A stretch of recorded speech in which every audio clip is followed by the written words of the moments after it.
नमस्कार मंडळी. तर समुद्रातील अजून एक चविष्ट मासा त्याची नव्याने तुम्हाला ओळख करून देते. तर ह्याला कालवं म्हणतात आणि थंडीमध्ये भरपूर प्रमाणात मिळतात. दगडाला असते कवच, छान कवच लावलेलं.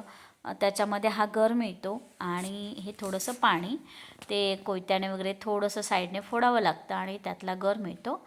आता ह्याला थोडेसे कुठेतरी कवच असेल तर ते साफ करून घ्यावं लागतं. तर हे मी साफ करून घेतले आणि मला जी चटणी बनवायची होती त्यासाठी मी छोटी कालवं बाजूला केली आहेत आणि ही फ्राय करण्यासाठी मोठी कालवं. ह्याची भजीही खूप छान लागतात आणि ही थंडीमध्येच भेटतात. त्यामुळे ह्याची चव खूपच छान असते. एकदा नक्की ट्राय करून बघा. तर मी फ्राय करण्यासाठी जी बाजूला केली होती त्यामध्ये थोडंसं मीठ, त्यानंतर जिरा पावडर, धना पावडर आणि 1 चमचा लाल तिखट, तुम्हाला जेवढं तिखट हवं असेल तेवढं घालू शकता.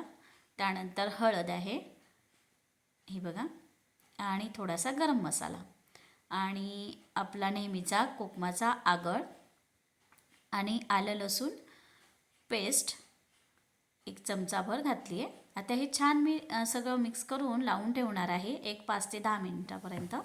आणि मला आता ह्याची चटणी बनवायची आहे. त्यासाठी मी कढईमध्ये तेल गरम केले. त्यामध्ये बारीक चिरलेला कांदा, थोडंसं भाजल्यानंतर आलं लसूण पेस्ट आणि आपले नेहमीप्रमाणे लंकेचे मसाले. तर लाल तिखट आहे, मालवणी मसाला आहे, थोडीशी गरम मसाल्याची पावडर आहे आणि हळद आहे आणि हे मालवणी वाटण म्हणजेच आपलं भाजलेलं खोबऱ्याचं वाटण. तर छान परतवून घेतलं.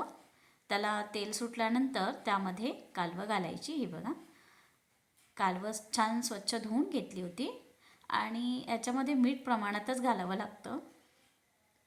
तर वरतून थोडीशी कोकम आणि आपली नेहमीप्रमाणे कोथिंबीर आणि चवीनुसार थोडंसं मीठ घातलं होतं. हे बघा, छान उकळी आलेली आहे आणि ही कालवं आपली तयार आहेत. आता मी फ्रायकडे वळते. तर हे बघा, पॅनमध्ये तेल गरम केले.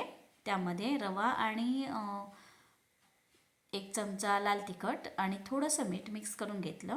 आता पॅनमध्ये ही थोडीशी लसूण घालून त्यामध्ये कालवं घालायची आहेत रवा लावून. आणि अशा प्रकारे ही माझी रेसिपी छान तयार झालेली आहे. तर तुम्हाला ही रेसिपी नवीन कशी वाटली कमेंटमध्ये नक्की सांगा. व्हिडिओ आवडल्यास लाईक, शेअर, सबस्क्राईब करायला अजिबात विसरू नका आणि एकदा तरी कालवांची टेस्ट घेऊन बघा. खूप छान लागतात. चपातीसोबत, भातासोबत खूप मस्त लागतात. तर व्हिडिओ शेवटपर्यंत पाहिल्याबद्दल धन्यवाद.